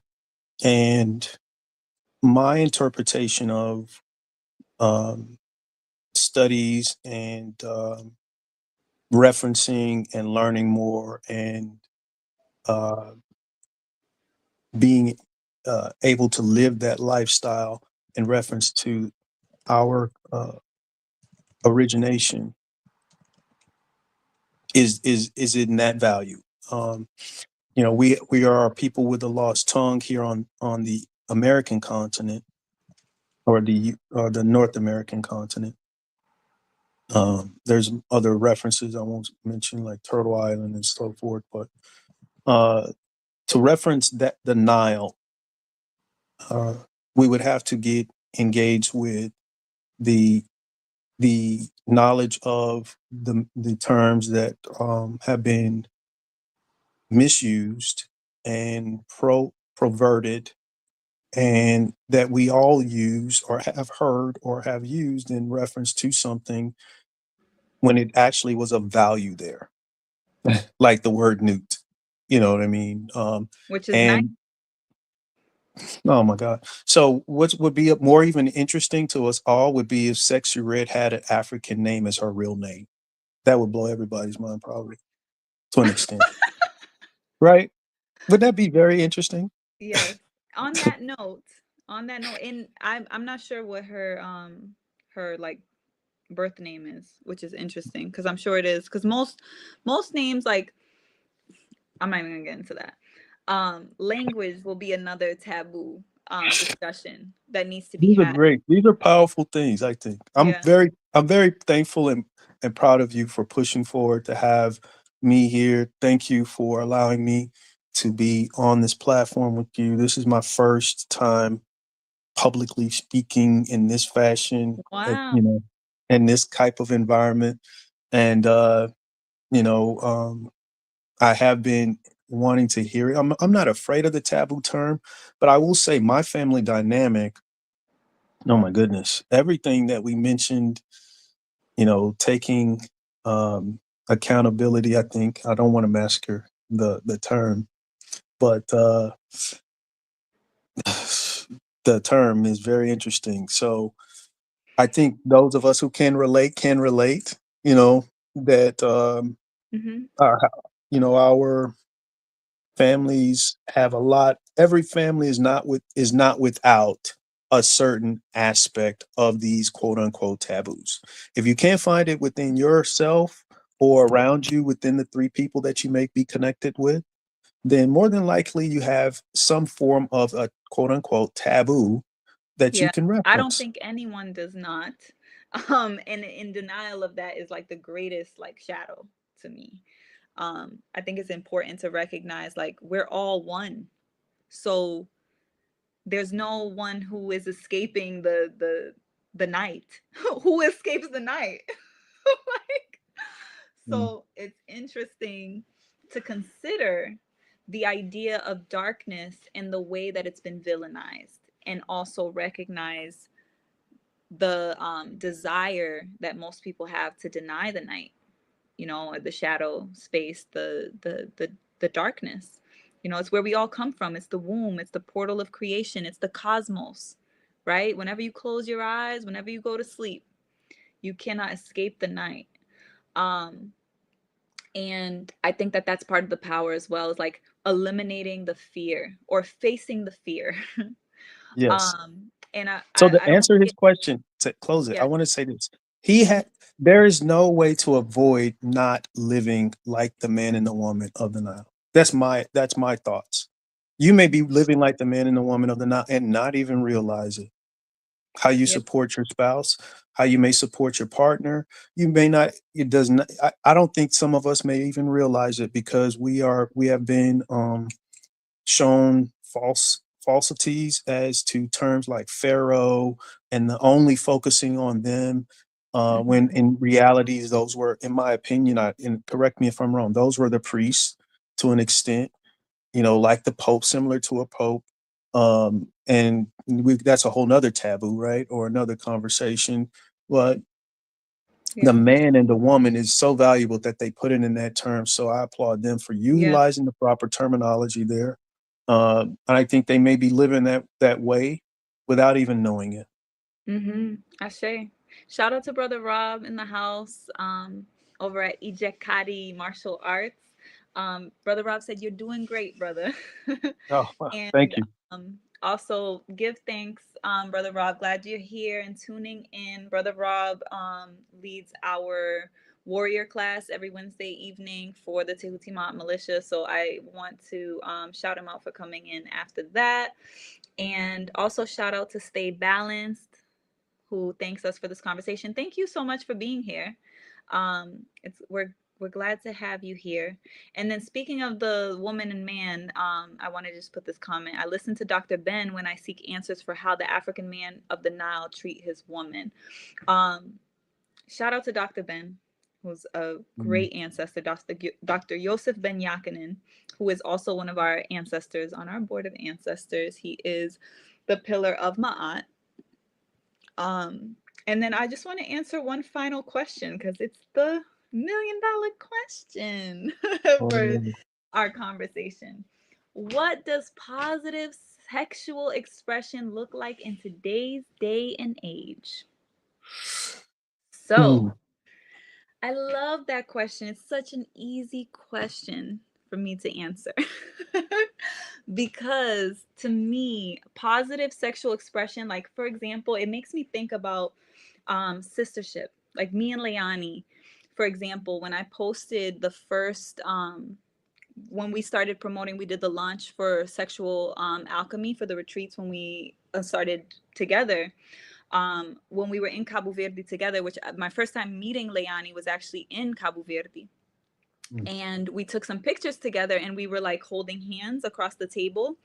And when the image was used for promotion, there was someone who was like triggered by it for the live stream. And it was like so much spiritual attack, like on that launch. It was so interesting. And the person was so offended and took it as like a homosexual, like, assault on African culture. And it was so interesting because it was such a powerful expression of what we're doing is, like it's like mm, shining a light on the thing, like the glaring thing. And when I think about homosexuality and I think about like the need for healthy expressions of male male and female female sexual energy, to me, positive sexual expression looks like brothers showing each other love, sisters showing each other love in healthy, beautiful, supportive ways. We need that. We need to be able to hug each other, to have healthy relationships between fathers and sons, mothers and daughters, right? Those female, female, and male, male relationships need to heal so that we can have positive sexual expressions. So I think the healed family dynamics, but like within the same sex, really needs to be addressed, because the lack thereof is why we have such a glaring homosexual like expression on the planet right now, in my opinion. So that's one. Out of out of balance. Yeah, that's one aspect of it. Also, what does positive sexual expression look like? To me, it's health, responsible sex, like the reality of there being an epidemic of sexually transmitted diseases. You know, like, interestingly enough, you're in Texas, and I remember making the correlation because I was watching a viral video about how there's this epidemic, silent epidemic in Houston, with like the STDs are like, I think I don't know what the statistics are, but for whatever the next episodes where we specifically touch on this, like I want to really look at the numbers. I think it would be really important for us to look at this. But then I thought about one of the most like, not provocative, but what's the word? Promiscuous like expressions of sex in the culture coming out of Houston in this moment. And I just think about like the ways that looking at the truth of what is exchanged sexually and the physical nature of that as well, like just really being able to allow our sexual energy to express itself in a healthy way where it's not repressed and it's not overemphasized. It's like the ma'at, right? The balance, the center, and allowing the energy to be neutral and sacred, and not something that is shameful. And yeah, I don't know if you wanted to add something in. I do have one thing I would start out with. One of the 42 laws of Ma'at says, if I'm not mistaken, correct me, but I'm paraphrasing, I will not abuse sexuality. So, in order to know what um, positive sexual expression look like in today's day and age, I think it depends on what status you know, here I go with that term. If you're single, married, in a relationship, also, you know, that's important, whether it be male to male, female to female, male to female, where you are in your, you know, relationship diaspora. If you are single and not in a relationship even, there's a an idea of what you and what looks like as far as positive sexual expression, versus negative sexual expression. So um it Well, would be important. what are your thoughts on that? The positive and the negative? Because I think that innately has like the connotation of good and bad. Yeah,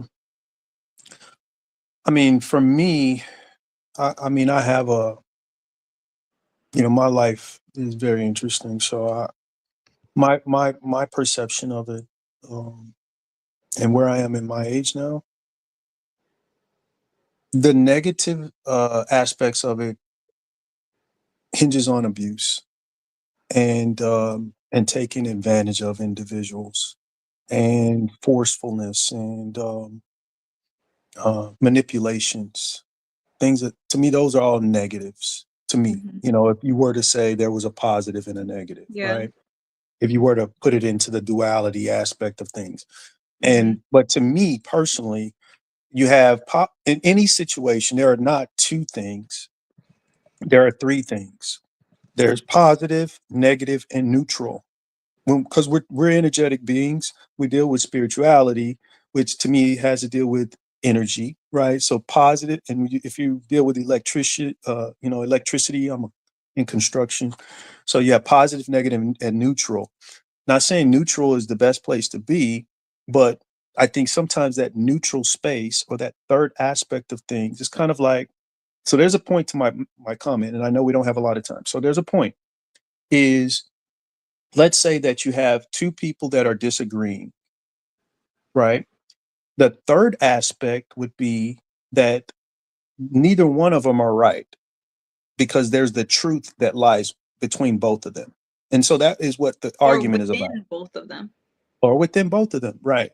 So that to me is kind of where the, as they say, the truth lies, right? You got two Hmm. opposing sides. The The truth is truth there. lies. Very interesting, Which right?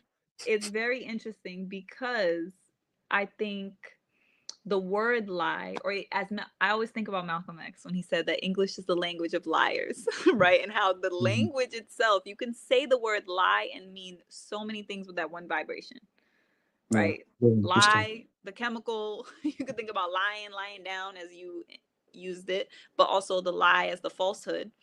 And what's interesting about the truth is everything, which means the lies exist in the truth. That's why pieces of the truth can be used.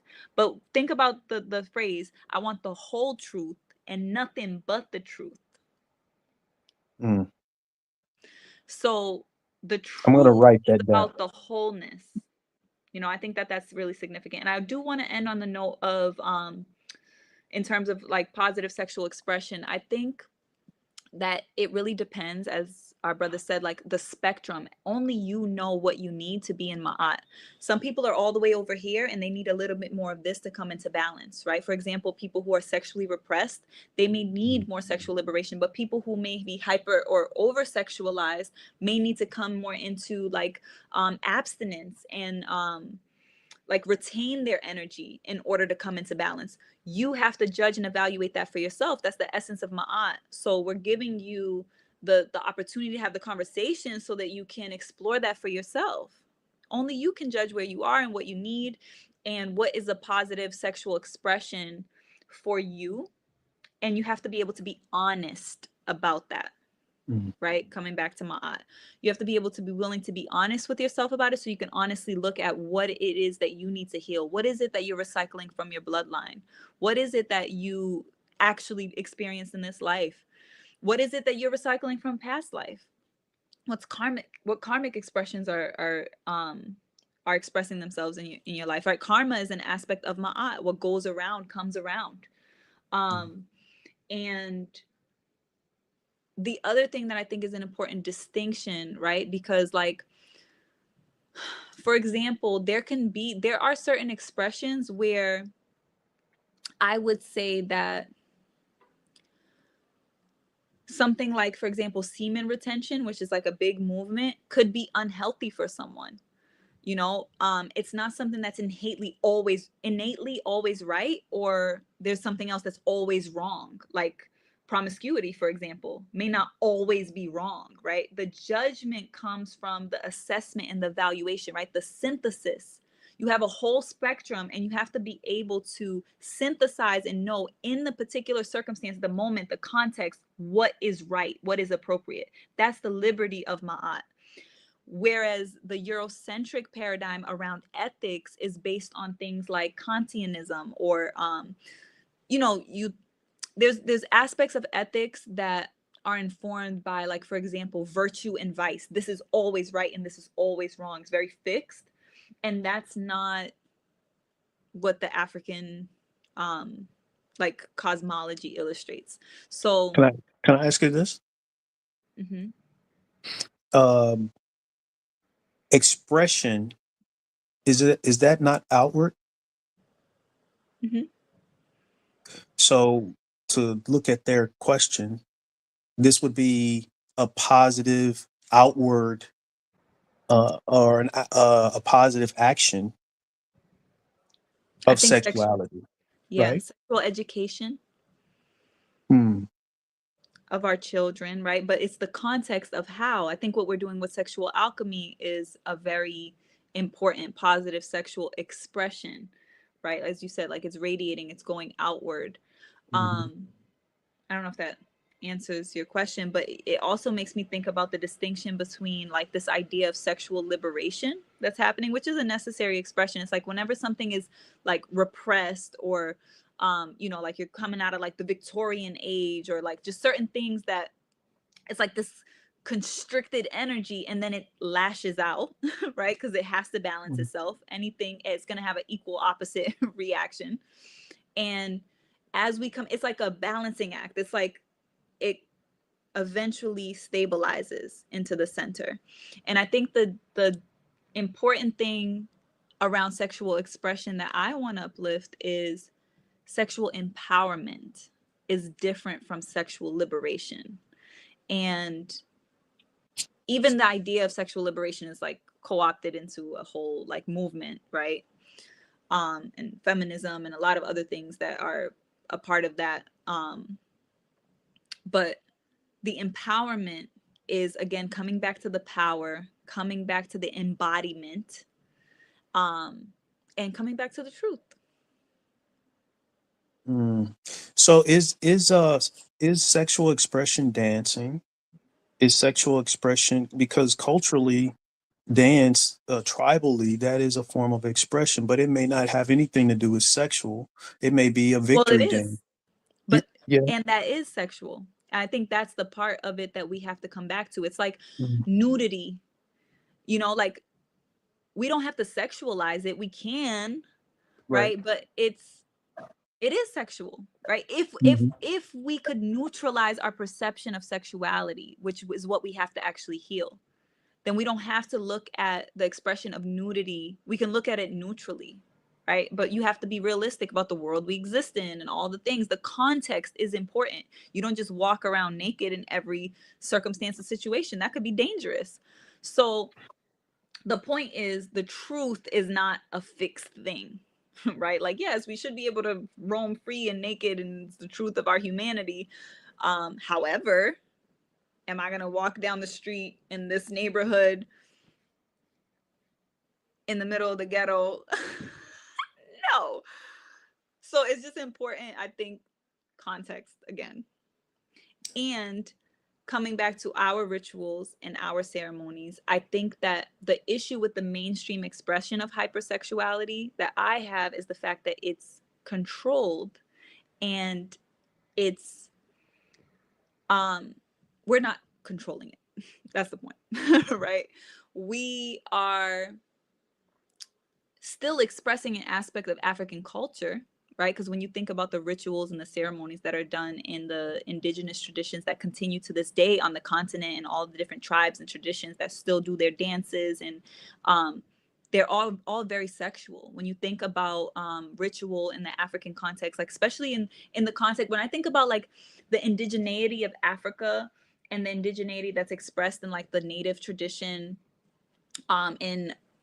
in the so-called Americas, I think that there is a very sexual nature to the African tradition, and the biology, the expression of how our like the chemistry of the sexual energy is expressed in the movement. There's a lot of movement, whereas I noticed in the traditions in this part of the world, or in the Americas, there's not as much movement in the rituals, not as much like hips, and like literally the sacral energy is very stimulated in African rituals and dance. So it's not that there's anything wrong with that. I think it's just the fact of like, where is our power being generated? What is it being generated for? How is it being used? And the fact that right now it's being used in control for our own subjugation is something that we have to acknowledge and Mhm. rod direct. They're gonna call us prudes. Who? Who's they? I'm I just mean, saying, like, I mean, if you just what you just said, if it has to be rod directed, yeah, and rod I directed to mean, me, but that's I not know, suppressing it. I think a I prude is know, but I'm saying us even discussing this on this platform, there are a lot of other folks who are having an explicit form of the same conversation, and those are very viral. We may only have the Tehuti Ma'at militia and our the membership participate in you know these what I type of. always you know what I always tell people? One energy. Mm. One energy of a powerful royal golden soul It's all it is takes. worth more than a million, a billion programmed zombies Mm. putting their energy into like the from a void. You know what I Yeah. mean? Like it's important that we're clear about the metrics and the power of our energy, the power of our voice, just coming on and having this conversation, even still, in spite of the intention or despite Mm. the intention. Being brave enough, by the way, to Hmm. put our faces on. Courage. Yeah, the Yeah. courage Even you to saying put your. this is like the first time you came on publicly having this conversation, like it's very Yeah. powerful. And don't underestimate, don't undermine, don't undervalue that, because we are leaders of our soul family, and the leader is in front. There's nobody in front of you. There's nobody. You might not even see nobody behind you for quite a while. Yeah. So yeah, I think it's important to just uplift and remember that. And do you have any closing remarks you want to make? Because we need to wrap up today's stream. I want to thank Thank you everybody who's again. here with us. Yeah, Um, thank everybody. How many comments did we get total that we didn't get to? um, I don't think there were many that we didn't get to. I think we got to all of the comments. There might have been Okay. one, two that we didn't get to. But I also just want to end on the note to encourage everyone, invite everyone to go and visit our Sexual Alchemy website if you're interested in learning more about the retreat and the specific healing ritual that we're having in Cabo Verde on the west coast of Africa in February. It is called Sexual Alchemy. It is a powerful retreat experience. Our retreat is now also open to our brothers as well. So when we were focusing where we were initially focusing our womb healing workshops, we're going to be doing masculine and feminine, or like polarity play, and really honoring both the masculine and the feminine aspects of our energy, and workshopping, working through that. And you can get all the information that you need at sexualalchemy.com. It's going to be a beautiful experience. It is during Carnaval, which is the most potent um, expression of sexual energy that we have, one of the most powerful rituals across the entire diaspora. It is in celebration of fertility, of life, of sexual energy, and it is our opportunity to galvanize that energy and use it for the collective healing of our soul family. So we invite you to visit sexualalchemy.com. You could book a chemistry call if you want more information. And we are, yeah, inviting all the souls who feel called to do this powerful work. This transformation on this planet is in our hands, really. So I want to thank you for being here again. If you want to support our stream, you can cash app $Tehuti Ma'at World, as you see scrolling beneath the screen. I want to thank you, Brother Montrell, for joining the conversation today. We're excited to have you in the family and to continue having these conversations. If you're watching the raw play, please tune in every other Wednesday at 8 p.m. We will have our taboos conversations. You can join the stream. We want to encourage you and invite you to participate in the conversation, whether you join the stream or comment in the chat. So mark your calendars, plan to be with us live if you can, and we will see you next time. All right. Power. Power.